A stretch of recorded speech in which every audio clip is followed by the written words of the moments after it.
Exercise 4.8 question 1। देखो इसमें आपसे बोल रहे हैं find the remainder, find the factor by using remainder theorem. देखो रिमाइंडर थ्योरम में होता क्या है, पहले तो आपको मैं बताऊं कि ये आपके पास एक्सप्रेशन दी होगी। इसमें होता ये है कि आपने लिखना पहले सॉल्व, ठीक है। फिर आपने जो एक्सप्रेशन लिखी हुई ना, इसको आपने लेट कर लेना, लेट, इसको लेट कर लेंगे पी ऑफ एक्स, ठीक है। बाकी जो इक्वेशन लिखी हुई है, जो एक्सप्रेशन लिखी हुई है पॉलिनोमियल, उसको लिख लेंगे, ठीक है। अब आपने लिखना है कि फैक्टर्स ऑफ, ठीक है, फैक्टर्स ऑफ किसके फैक्टर भाई, ओके मैं बताता हूँ आपको। फैक्टर्स ऑफ, फैक्टर्स ऑफ इस पूरी एक्सप्रेशन के अंदर, पूरी पॉलिनोमियल एक्सप्रेशन के अंदर कांस्टेंट वैल्यू कौन सी है, 1, तो 1 लिखेंगे। फैक्टर ऑफ 1 आर, यानी कि किस किस के टेबल के अंदर ये 1 आता है, ठीक है। कौन कौन से नंबर हैं जिसके टेबल के अंदर 1 आता है, तो 1 ही है भाई ये तो, ठीक है।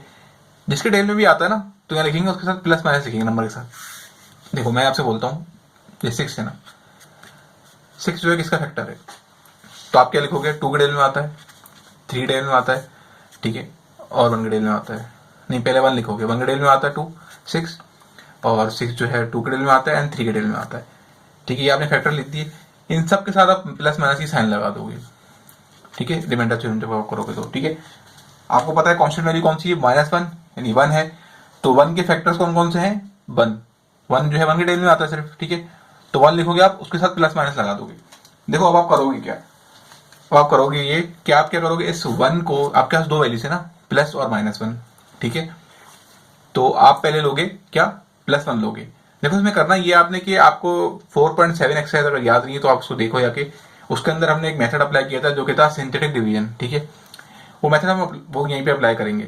पहले देखो करेंगे क्या, पहले लिखेंगे पुट, 2 वैल्यूज है ना 1 की, एक +1 एक -1, पहले पुट करेंगे x की जगह +1, कहाँ पे, इस पूरी एक्सप्रेशन के अंदर जहां भी x लिखा हुआ वहां क्या लिखेंगे, +1 पुट करेंगे, ठीक है।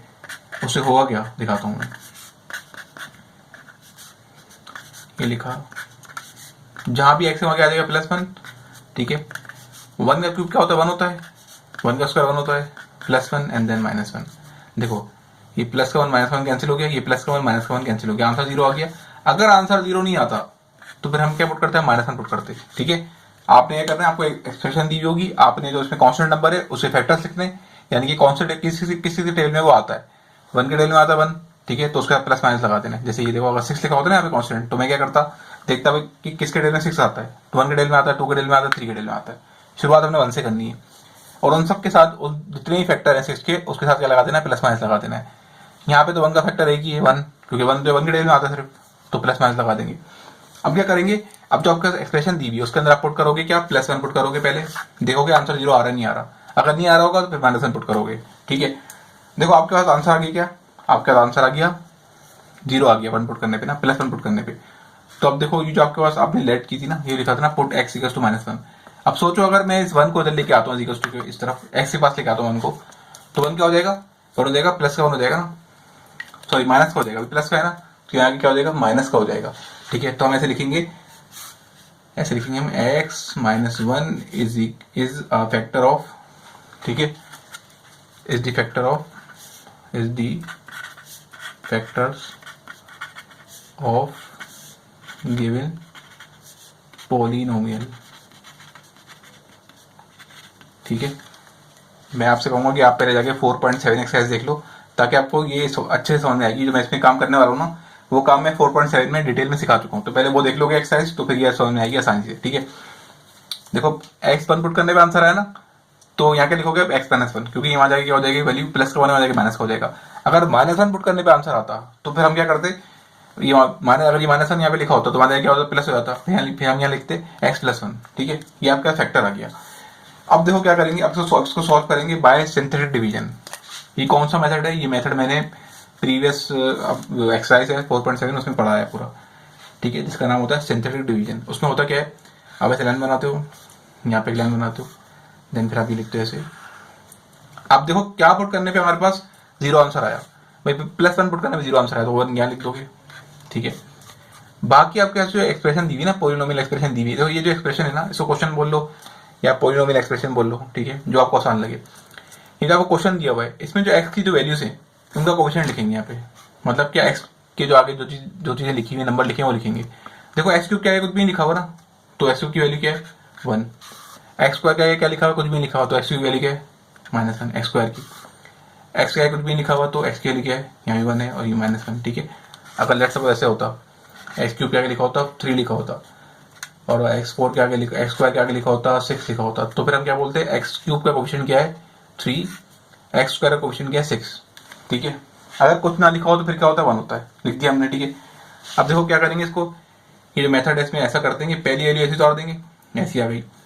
अब देखो ये जो आंसर आया ना इसको करेंगे इससे मल्टीप्लाई, 1 1 1 तो 1 लिख देंगे यहाँ पे। अब प्लस का 1 माइनस का 1, क्या आंसर आएगा 0, प्लस माइनस कट जाएगा ना, देखो ठीक है। अब इस 0 करेंगे 1 से, 0 1 0, तो जो आंसर है उसको यहाँ लिखेंगे, यहाँ लिख देना 1 प्लस का और 0 प्लस का, 1 प्लस 0 कितना होता है 1 होता है, ठीक है। अब देखो अभी जो आंसर है इसको करोगे, किससे करोगे, इस 1 से करोगे, 1 1 1 हो गया, लिख दो यहाँ पे। ये प्लस का 1 माइनस का 1 कैंसिल हो जाएगा, 0 बचेगा, आपका रिमाइंडर क्या है 0 आ गया, ठीक है। देखो अब आप क्या करोगे, अब आप बनाओगे एक्सप्रेशन, क्या बनाओगे, देखो ऐसे लिखोगे आप कि ये लिखोगे पी ऑफ एक्स, ठीक है। आपके पास जो लिखा था ना, आपने लिखा था इस तरह से x minus one is the factor of the given polynomial, इसको लिख दोगे यहाँ पे, ठीक है।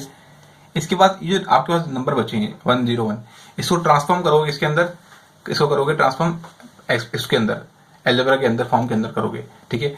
मतलब इसको ऐसे बनाने की कोशिश करोगे, जैसे ये क्वेश्चन है ना आपके पास, ये जो क्वेश्चन है आपके पास, देखो ये, इसको इस तरह बनाओगे। कैसे बनाएंगे देखो, अब क्या करो आप, ये मैंने, क्योंकि मैं इसलिए बार बार बोल रहा हूँ 4.7 पढ़ने के लिए कि मैंने इसमें डिटेल में सिखाया है, तो 4.7 पढ़ के आओगे ना यहाँ पे तो और अच्छे समझ में आएगा, ठीक है। देखो करना क्या है, आपका लिखा है 1 लिखा हुआ है, 0 लिखा हुआ है एंड 1 लिखा हुआ है, पहली वैल्यू को छोड़ दो, ठीक है। दूसरे के साथ एक्स लगाओ, तीसरे के साथ एक्स लगा दो, ठीक है। बीच में कोई साइन नहीं है दोनों के, तो प्लस प्लस लगा दो। अब देखो इसकी पावर क्या है, जो पहला एक्स होगा उसकी पावर 1 लगाएंगे, दूसरी की पावर स्क्वायर लगाएंगे, ठीक है। तो इसका आंसर क्या आएगा एक्स स्क्वायर, और 0 एक्स कितना 0 होता है तो लिखेंगे ही नहीं, तो 1 बचेगा यहाँ पे, ठीक है। तो ये 1 ऐसे ही आ गया, इसको ये 0 एक्स होकर खत्म हो गया ना, तो इसका आंसर क्या आया एक्स स्क्वायर प्लस 1, ठीक है, ऐसे लिख दिया। ये हो गई आपका सॉल्व हो गया, फाइंड, इन्होंने बोला ना आपसे find the factors by using remainder theorem, तो ये रिमाइंडर थ्योरम है पूरा, ये बहुत इंपॉर्टेंट सवाल है बोर्ड के लिए, ठीक है। ये सवाल आता ही आता है लाजमी, जैसे बोलने से आपसे कि find factors by using remainder theorem, तो ये पूरा प्रोसीजर रिमाइंडर थ्योरम से मालूम करने का, ठीक है। ये मेथड अगर ना समझ में आया हो यारी टेक्निक, तो 4.7 जाके देखो इंशाल्लाह, बहुत अच्छी से मैंने समझाया आपको, ये इजीली समझ में आ जाएगा मैंने किया क्या यहाँ पे, ठीक है। क्वेश्चन 2 देखो, देखो यहाँ पे आपके पास सेम एक्सप्रेशन है, ठीक है। इसमें एक करेक्शन है जो कि आप कर लेना। देखो बुक के अंदर क्या हो रहा है कि यहाँ पे माइनस साइन लगा हुआ है प्लस के साथ, 1 के साथ जो है माइनस साइन लगा हुआ है, तो माइनस साइन नहीं है, वो प्लस साइन है, ठीक है। अगर माइनस करके सॉल्व करोगे तो आंसर कभी भी आएगा ही नहीं, तो उसको करेक्ट कर लेना, ठीक है। देखो आपके पास ये गिवन एक्सप्रेशन है, ठीक है। आपने देखना है भाई कौन सा नंबर जो है कांस्टेंट है, भाई ये 1 कांस्टेंट है क्योंकि इसके साथ वेरिएबल नहीं लगा हुआ, ठीक है। तो इसके फैक्टर्स कौन कौन से होते हैं, यानी कि ये किस किस के टेबल में आता है, 1 के टेबल में आता है, जिसके टेबल में भी आता है उसके साथ प्लस माइनस 1 लगा दोगे, ठीक है, प्लस माइनस लगा दोगे। तो पहले पुट करके देखेंगे +1 कहाँ पे, याली एक्सप्रेशन के अंदर। अगर आंसर 0 आ गया तो -1 पुट नहीं करेंगे, अगर आंसर 0 नहीं आया तो -1 पुट करेंगे। हमने लिखा पुट x = 1, जहां भी एक्सप्रेशन के अंदर x था वहां क्या क्या बना किया, इसको सॉल्व किया, आंसर क्या 0 आ गया, ठीक है। तो हम -1 पुट करेंगे नहीं। अब क्या करोगे, देखो इस 1 को उधर लेके जाओगे तो 1 क्या प्लस का हो जाएगा, माइनस का हो जाएगा। ये जो x - 1 आ गया आपके पास क्या है, is the factor of the given polynomial. अगर देखो प्लस वैल्यू पुट करके आपका आंसर आएगा ना, प्लस वैल्यू पुट करके आंसर आएगा, तो यहाँ लिखोगे x - 1, ठीक है। और अगर माइनस वैल्यू पुट करके ये आंसर 0 आएगा तो आप यहाँ पे प्लस लिखोगे, सिंपल सा रूल है। अब देखो आपने क्या करना है, आपने क्या करना है, इसको सॉल्व करना है, तो हम लगाएंगे रिमाइंडर, इसको करेंगे सिंथेटिक डिवीजन से, ठीक है। इस x के आगे, इस x के आगे, इस x के आगे जो भी चीजें लिखी हुई हैं उसको यहाँ लिख दोगे, ठीक है। कुछ भी नहीं लिखा हुआ तो 1 हो गया, सबके साथ 1 आ गया। x क्यूब क्या है, कुछ भी लिखा 1 आ गया। x स्क्वायर क्या है, कुछ भी लिखा हुआ -1 आ गया। x स्क्वायर x क्या है, कुछ भी लिखा हुआ 1 आ गया, -1, एंड देन कांस्टेंट वैल्यू आ गई। आपको पता है कि पहली वैल्यू क्या करते हैं, ऐसी तोड़ देते हैं, ये जो वैल्यू है इसको हम ऐसे तोड़ देंगे, ठीक है। इसका जो आंसर आएगा वो इससे होगा 1 1 1, तो उसको यहाँ लिख देंगे, यहाँ मत लिखना, ठीक है। तो फिर प्लस -1 कैंसिल हुआ, 0 बचेगा। अब 0 होगा 1 से, 0 1 0, -1 एंड 0, आंसर आएगा -1। -1 होगा किससे होगा, 1 से होगा, 1 1 1 माइनस प्लस माइनस, तो -1 आंसर आ गया, प्लस माइनस कैंसिल होकर 0 बचा, ठीक है। ये इसके बाद ये इस तरह सॉल्व होगी, बिल्कुल प्रीवियस क्वेश्चन की तरह है, ठीक है। आप, मैं आपसे बार बार बोलूंगा कि आप 4.7 एक दफा जाके देख लो एक्सरसाइज, ठीक है, मैंने वीडियो अपलोड की भी है, तो आपको ये इंशाल्लाह ये जो है ना ये चीज़ ये थोड़ी मुश्किल है, ये आसान नहीं समझ में आ जाएगी क्योंकि मैंने बहुत डिटेल में गाइड किया है ये, ठीक है। तो फिर इस लेक्चर के अंदर मैं जो है वो इस सिंथेटिक डिवीजन को, इस यूनिट डिवीजन के मेथड को मैं वो नहीं करूँगा, बार बार समझाऊंगा नहीं, ठीक है, क्योंकि मैं डिटेल में 4.7 के अंदर गाइड कर चुका हूँ। अगर आप लोग देख लोगे तो आपके लिए आसानी हो जाएगी काफ़ी। क्वेश्चन नंबर 3 देखो यहाँ पे थोड़ी सी एक्सप्रेशन डिफरेंट है, ठीक है। यहाँ पे क्वेश्चन वैल्यू की आपके पास क्वेश्चन दिया हुआ है, आपने इसको लिखना है let p of x and then आपने क्वेश्चन वैल्यू लिख देना है। इसके अंदर कांस्टेंट वैल्यू कौन सी है? तो इसमें कांस्टेंट वैल्यू है हमारे पास एक्स, ये 6 है ना आपके पास। अब आपने देखना है कि भाई 6 जो है किस किस के टेबल में आता है, ठीक है, कौन से नंबर है जिसके टेबल के अंदर 6 आता है। तो 1 है, 2 है, 3 है, 6 है, 1 है, 2 है, 3 है एंड अपना नंबर 6 है, ठीक है। तो जो भी नंबर के अंदर ये 6 आता है तो उसके साथ लगा देंगे प्लस माइनस, ठीक है। अब क्या करेंगे, देखो अब हम पुट करेंगे, पहले प्लस 1 पुट करेंगे इस वाली एक्सप्रेशन के अंदर। अगर आंसर 0 नहीं आया तो -1 पुट करेंगे, ठीक है। इस तरह अगर आप तो -1 से 0 नहीं आया तो फिर +2 पुट करोगे, -2 पुट करोगे, फिर +3 -3, जब तक आंसर 0 नहीं आएगा तब तक पुट करते रहेंगे, ठीक है। वैसे अक्सर क्या हो रहा है, आप इतनी बुक में क्वेश्चन है 2-3 वैल्यू पुट करोगे आपका आंसर आ जाएगा, ठीक है। देखो पहले मैंने +1 पुट किया, तो कहाँ पे, इस क्वेश्चन के अंदर जहाँ भी एक्स लिखा हुआ है, जहाँ पर भी एक्स लिखा हुआ है मैंने क्या पुट कर दिया, 1 पुट कर दिया, 1 पुट कर दिया, 1 पुट कर दिया। 1 का क्यूब क्या होता है पता है आपको? 1 का क्यूब क्या होता है? 1 होता है। 1 का स्क्वायर कितना होता है? 1। तो 6 1 से अंदर क्या आएगा? 6। 11 1 11 -6 ऐसे ही आ गया। इसको सॉल्व करेंगे, देखो माइनस ये प्लस का 12 आया, माइनस का 12 आया, ये दोनों कैंसिल आउट हो जाएंगे, ठीक है। बचा क्या? 0 बचा, ठीक है। आपको पता है अगर आंसर +1 पुट करके 0 आता तो यहाँ माइनस लिखते हैं, ठीक है। अगर -1 पुट करके आता तो यहाँ पे प्लस लिखते हैं, ठीक है। ये तो factor of the given polynomial. उसके बाद मैंने जो काम किया है, ठीक है, ये आपको पता है, ये जो मेरे पास क्वेश्चन दिया हुआ है इसको मैंने लिख लिया, इसकी सारी वैल्यूज लिख ली मैंने। एक्स क्यूब क्या लिखा हुआ है? कुछ भी लिखा हुआ तो 1 लिख दिया। एक्स स्क्वायर क्या लिखा हुआ? देखो आप यहाँ 1 नहीं लिखा हुआ, यहाँ पे x6 लिखा हुआ है ना। जब कुछ नहीं लिखा हुआ जब 1 लेते हैं, यहाँ पे 6 लिखा हुआ है तो लिख देंगे क्या? 6 नहीं, -6 लिखा हुआ है, -6 लिख देंगे, ठीक है। उसके बाद फिर देखो एक्स क्या लिखा हुआ है, खाली एक्स के आगे 11 लिखा हुआ है, ये कांस्टेंट वैल्यू ऐसी आ गई। ये आपको पता है मैंने कैसे किए, ठीक है। अगर ये नहीं समझ में आ रहा मैंने किस तरह बनाई है इक्वेशन, ये मैंने किस तरह बनाई है इससे, तो जाके मेरी प्रीवियस लेक्चर देख लो 4.7 का, समझ में आ जाएगा, ठीक है। बार बार इसलिए बोल रहा हूँ क्योंकि मैंने बहुत डिटेल में गाइड किया है उसके अंदर, ठीक है। मैं कोशिश करता हूँ एक दफ़ा इसको बताने की कि मैंने इससे, देखो ये जो लिखा हुआ है ना आपके पास x-1, ये कहाँ से है आपके पास? ये तो आपको पता है, ये लिखा हुआ है ना, ये तो आ गया। ये कैसे बनी मैं दिखाया तो करके एक दफ़ा, ठीक है। देखो लिखा हुआ है ना 1 5, ये रफ में काम करना, -5 एंड 6। पहला नंबर छोड़ दो, कांस्टेंट नंबर छोड़ दो, ऐसी मतलब पहला नंबर छोड़ दो, दूसरे के साथ एक्स लगाओ, तीसरे के साथ एक्स लगाओ, अगर एक और नंबर हो तो उसके साथ भी एक्स लगता, ठीक है। तो पहला एक्स लिखा है ना उसी पावर 1 लिखो, दूसरे एक्स की पावर 0 लिखो, तो क्या एक्सप्रेशन बनेगी? x² -5x एंड देन +6 मैं लिख दिया यहाँ पे, ठीक है। अब देखो क्या होगा, अब आपके पास इस क्वेश्चन के अंदर ना, जहाँ पर देखो ये तो सॉल्व नहीं हो रहा है, जैसे लिख दिया मैंने पूरा, यहाँ पर क्या हो रहा है, मिड टर्म ब्रेक हो रही है, ठीक है। अब मिड टर्म ब्रेक आपको पता है कैसे होती है, यहाँ 1 लिखा हुआ है, ये 1 हो जाएगा किससे? 6 से हो जाएगा। क्या आंसर आएगा? 6 आएगा। दो नंबर ऐसे लेके आओ जिसको मल्टीप्लाई करें तो क्या आंसर है? 6 है, प्लस माइनस करें तो क्या है? 5 आंसर है, ठीक है। अब देखो वो नंबर कौन से हैं? 2 और 3 है, तो 6 का एलसीएम ले लोगे ना, सिंपल आप 6 का एलसीएम ले लोगे, 2 3 6 3 1 3, ठीक है। अब आपको देखो चाहिए क्या? -5 चाहिए, ठीक है। आपके पास दो कौन से नंबर है? 3, इन दोनों के साइन क्या रखोगे कि आंसर -5 आए, तो माइनस रखूंगा। माइनस रखने से ये होगा कि दोनों चीजें प्लस भी हो जाएंगी और साइन माइनस की आ जाएगी, तो पुट कर दिया हमने, ठीक है। अब क्या करोगे आप? देखो यहाँ से कॉमन क्या आ रहा है, यहाँ से एक्स कॉमन आ रहा है, ले लिया। यहाँ पे 2x थे, एक एक्स बचेगा, यहाँ पे एक एक्स था, यहाँ 2 बचेगा। यहाँ से कुछ कॉमन, यहाँ पे देखो अल्फाबेट तो कॉमन नहीं है ना, यहाँ नंबर कॉमन आ रहा है, ठीक है। माइनस साइन का ख्याल रखना, माइनस साइन होती है ना तो ये साइन क्या होती है? प्लस की माइनस की होती है, ठीक है। अगर ये माइनस की होती तो इस माइनस की वजह से प्लस की हो जाती। अब यहाँ प्लस की साइन है तो ये माइनस की वजह से क्या हो जाएगी? ये साइन प्लस की माइनस हो जाएगी। 3 हमने कॉमन लिया क्योंकि 3 के टेबल के अंदर 3 भी आता है और 6 भी आता है, तो 3 कॉमन लिया तो x बचेगा यहाँ पे। अब 3 के टेबल के अंदर 6 कब आता है? 3 2 6, तो 2 बचेगा। देखिए अब देखो मिड टर्म ब्रैकेट में ध्यान रखना, ये दोनों ब्रैकेट सेम आने चाहिए। अगर दोनों ब्रैकेट सेम है तो मतलब हमने सही किया है। ये दो ब्रैकेट 2 दफा लिखेंगे, एक दफा लिखेंगे, और जो बाहर वैल्यू लिखी हुई नहीं वाली 3x एंड -3 इसको एक जगह कर लेंगे। ये हो गया आपका क्वेश्चन नंबर 3 भी सॉल्व। ओके, पार्ट 4 देखो यहाँ भी आपके पास थोड़ी एक्सप्रेशन टफ दी हुई है, लेकिन है टफ नहीं है।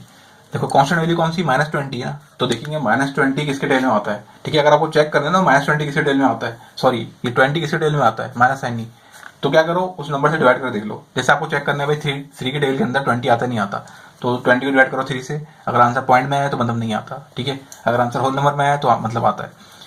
तो कौन से नंबर है जिसके टेबल के अंदर 20 आता है? तो 1 है, 2 है, ठीक है, 3 है एंड 6 है, ठीक है। मैं लिखना भूल गया, यहाँ पे 4 भी तो है, तो लिख देते हैं यहाँ पे क्या, +-4 एंड +-5 भी तो है ना, ये दो नंबर भी तो हैं जिसके टेबल के अंदर 20 आता है, ठीक है। आप लोग लिख लेना 1 है, 2 है, 3 है, 4 है, 5 है एंड 6 है। इन सब के टेबल के अंदर क्या आता है? 20 आता है। और लास्ट में लिख देंगे 10 के टेबल में भी आता है, 10 के टेबल में +-10, ठीक है। और लास्ट में लिख देंगे अपना टेबल इसका, क्योंकि अपने टेबल के अंदर भी आता है ये, ठीक है। तो किसके टेबल में आता है? 20, 1 2 3 4 5 6 10 एंड 20। तो ये होगा 20 के फैक्टर्स, ठीक है। इन सब के साथ क्या लगा देंगे? +- लगा देंगे, जितने भी नंबर आ रहे हैं ना +- लगा देंगे। अब हम क्या करेंगे? अब देखो ये क्वेश्चन में आपको समझ में आएगा करना किस तरह से। पहले पुट करेंगे +1, कहाँ पे? क्वेश्चन के अंदर, जहाँ भी x है वहाँ क्या आएगा? +1 पुट करेंगे, जहाँ पर x है वहाँ पे पुट करेंगे +1। तो जहाँ भी x है वहाँ क्या गया? +1 +1 +1 एंड 20 ऐसे आ गया। 1 का क्यूब क्या होता है? 1 होता है, 1 का स्क्वायर 1 होता है, देन 1 करेंगे 5 से तो 5 1 5 आंसर आएगा, ठीक है। 4 1 4 ऐसे आएगा, 20 ऐसे आके इसको सॉल्व किया, क्या आंसर आता है? -18। -18 is not is equal to 0, ठीक है। अब देखो आप क्या पुट करोगे? आप -1 पुट करोगे। अब आप सोचोगे सर ये तो बहुत खुआरी है, और इस तरह तो नहीं आया, चलता रहेगा। ऐसा नहीं होगा, देखो शुरू की 1-2 वैल्यू पुट करोगे आंसर आ जाएगा, ठीक है। ऐसा नहीं होगा कि आपको लास्ट तक वैल्यू लेके आनी पड़ेगी, इस तरह तो पूरा एग्जाम में 3 घंटे इसी चक्कर में निकल जाएंगे आप लोगों के, ठीक है ना। तो ऐसा होगा नहीं, शुरू की 2-3 वैल्यू पुट करोगे आंसर आ जाएगा। अगर नहीं आ रहा ना आपका आंसर, 2-3 वैल्यू पुट करके भी नहीं आ रहा आंसर 0, तो देख लेना कोई मिस्टेक हो रही होगी आपसे, लाजमी आ जाएगा आंसर। अब हम पुट करेंगे -1, कहाँ पे? जहाँ पे क्वेश्चन में x लिखा हुआ है, पुट कर दिया -1। देखो 1 का क्यूब क्या होगा? 1 होगा। अब आंसर माइनस में क्यों है? क्योंकि अंदर नंबर नेगेटिव है, बाहर पावर ऑड है। जब अंदर नंबर नेगेटिव हो, बाहर पावर ऑड हो, तो आंसर आता है नेगेटिव, ठीक है। देखो इस तरह यहाँ पे क्या होगा? 5 का 1 का स्क्वायर कितना होगा? 1। यहाँ पे अंदर नंबर नेगेटिव है लेकिन बाहर पावर क्या है? इवन है, तो आंसर पॉजिटिव आएगा। तो 1 का स्क्वायर पॉजिटिव बनाएगा, और वो 5 से होगा तो क्या हो जाएगा? 5 1 5, 4 1 4 माइनस +4 20 ऐसे आ गया, ठीक है। इसका भी आंसर देखो क्या आ रहा है? माइनस, इसको सॉल्व करें तो क्या आंसर आ रहा है? -12। -12 देखो फिर से क्या है? नॉट इक्वल टू 0, 0 के इक्वल नहीं है ना, 0 नहीं आ रहा आंसर। अब पुट करेंगे +2 पुट करेंगे, ठीक है। देखो +2 पुट करोगे कहाँ पे? जहाँ पर भी क्वेश्चन के अंदर x लिखा हुआ है, 2 2 2 2 कर दिया, ठीक है। 2 का क्यूब कितना होता है? 8। 2 का स्क्वायर कितना होता है? 4। 4 5 से क्या आंसर आएगा? 20 आएगा। 4 2 8 एंड देन -20 ऐसे आ गया। इसको सॉल्व करोगे, देखो क्या हो रहा है। ये देखो, ये प्लस का 20, ये माइनस का 20 कैंसिल हो गया, ये प्लस का 8, ये माइनस का 8 कैंसिल हो गया, आंसर 0 आ गया आपके पास, ठीक है। क्या पुट करके आंसर -0 आया, ठीक है, मतलब 0 आया। +2 पुट करके आया ना, तो यहाँ फैक्टर क्या बनेंगे इसके? x - 2। अगर -2 पुट करके आंसर आया होता तो यहाँ लिखते x +2, ठीक है। सिंपल है। यहाँ देखो ना, आप ये लिखा हुआ ना x = 0, इसको यहाँ लेके आओगे, यहाँ पे क्या हो रहा है? प्लस, मतलब क्या हो जाएगा? Minus, simple. अगर ये माइनस हो रहा होता, मतलब क्या होता? प्लस हो जाता, ठीक है। प्लस नंबर पुट करके आंसर आएगा तो यहाँ लिखोगे माइनस, अगर माइनस पुट करके आएगा तो यहाँ लिखोगे प्लस। सिंपल सर बोलेगी। ये क्या हो गया? Is the factor of the given polynomial, ठीक है। अब देखो क्या करोगे आप, क्वेश्चन के अंदर जो लिखा हुआ है ना, क्वेश्चन x लिखा हुआ है, इन सब की वैल्यू पुट कर दोगे। x की, x क्यूब की वैल्यू क्या आपके पास? 2 है, 1 है ना, क्योंकि कुछ भी लिखा हुआ है तो 1 है, पुट कर दिया। x स्क्वायर की वैल्यू क्या है? 5, पुट कर दिया। x की वैल्यू क्या है? x की वैल्यू, x क्या लिखा हुआ है? -4 लिख दिया, 20 ऐसी आ गई, ठीक है। क्या पुट करके आंसर 0 आया था? +2 पुट करके 0 आंसर आया था, तो यहाँ लिखेंगे +2 लिखेंगे, ठीक है। आपको पता है पहला नंबर हमें ऐसे ही सॉर्ट देते हैं, ये नंबर ऐसे सॉर्ट देंगे, ठीक है। फिर ये 2 1 2 होगा तो आंसर यहाँ लिख दिया। 5 प्लस का 2 प्लस का 7 हो जाएगा, प्लस का 7 हो जाएगा। 7 होगा, किससे मल्टीप्लाई होगा? 7 2 से होगा, 2 से 7 2 से 14, तो आंसर 14 यहाँ लिख देंगे। -4 + 14, अब बचेगा +10। ये +10 किससे होगा? 2 से होगा, तो 10 2 20 20 लिख दिया। ये प्लस का 20 माइनस का 20 कैंसिल हो गया, आंसर क्या है? 0 आया, रिमाइंडर 0 आ गया आपके पास, ठीक है। अब आप क्या करोगे? मैंने बताया किस तरह बनेगा। देखो ये आपके पास जो फैक्टर बनता है x - 2, इसको लिख दोगे यहाँ पे। ये तो साथ ऐसे, देखो ये तो साथ ऐसे ही चलता रहेगा, इसके साथ कुछ भी नहीं होगा, कभी भी नहीं होगा। इसको कैसे बनाएंगे? किसके अंदर? एक्सप्रेशन के अंदर। पहली वैल्यू कांस्टेंट, दूसरी वैल्यू के साथ x लगाएंगे, तीसरी वैल्यू के साथ x लगाएंगे, ठीक है। मैं दिखा देता हूँ। पहला नंबर लिखा 1, कोई साइन, देखो बीच में कोई साइन नहीं है, सबके साथ प्लस लगा, फिर बीच में प्लस लगा दो आप। पहले वाली कांस्टेंट, दूसरे के साथ x, तीसरे के साथ x। पहले x की पावर 1, दूसरे x की पावर स्क्वायर, तो क्या आंसर आएगा? x स्क्वायर माइनस +7 +10, ठीक है। तो देखो यहाँ पे दोबारा से मिड टर्म एक हो रही है, यहाँ 1 लिखा हुआ है ना आपके पास, ये क्या लिखा हुआ है? 1 लिखा हुआ है। 1 10 से होगा, आंसर आएगा 10 आंसर आएगा। अब आपको 2 नंबर ऐसे लेके आने, इसको प्लस करें या माइनस करें तो 7 बचे, मल्टीप्लाई करेंगे तो आंसर क्या है 20 है, 10 आए। तो कौन से दो नंबर है वो जिसको प्लस करने पे आंसर क्या आएगा 7 आएगा, मल्टीप्लाई करने पे क्या आंसर आएगा 10 आएगा। तो 2 और 10 है, 2 और 5 है वो, ठीक है। 2 5 और 10 भी होता है, और 2 प्लस कितना होता है आपके पास, क्या आंसर आएगा 7 आएगा प्लस का। देखो अगर यहाँ पे -7 आंसर लेके आना होता ना, तो इस 2 की साइन भी माइनस रखते, इस 2 की साइन माइनस रखते, कि माइनस माइनस प्लस होता है, लेकिन साइन माइनस की आती है, ठीक है। यहाँ से हमने कॉमन क्या लिया। देखो अगर आपको मिड टर्म ब्रेक सीखनी है तो आप मेरे जाके प्रीवियस लेक्चर देखो, क्योंकि मैंने पूरी हर चैप्टर की 1 की 2 की 3 की 4 की सबकी एक्सरसाइज डाली हुई है, सब मैंने मिड टर्म ब्रेक सिखाई है, जिसमें एक्सरसाइज में होती है मिड टर्म ब्रेक, वो मैं सब सिखाया आपको। तो जाके देखो प्रीवियस वीडियो, इंशाल्लाह आपको जो भी ये जो कॉन्सेप्ट है मिड टर्म ब्रेकिंग के, कॉमन के, वो सब क्लियर हो जाएंगे, ठीक है। यहाँ से कॉमन क्या रहा है x, यहाँ बचेगा x+2, यहाँ से कॉमन कुछ भी नहीं है, वेरिएबल तो कॉमन नहीं है, यहाँ बचेगा, यहाँ पे लेंगे 5 कॉमन, क्योंकि 5 के टेल में 5 भी आता है और 10 भी आता है। तो यहाँ 5 ऐसे को 5 कॉमन लिया तो x बचेगा, प्लस 5 के टेल में 2 को 10 का आता है, 2 5 2 10, ब्रैकेट सेम है, मतलब हमने सही किया है, मतलब ठीक है। ये जो बाहर ब्रैकेट 2 दफा लिखे है ना, उनको 1 दफा लिख देंगे, जो बाहर वाले से की हुई है उनको यहाँ कर देंगे, ठीक है। ये हो गया आपका क्वेश्चन 1 के 4 part solve by using remainder theorem, okay.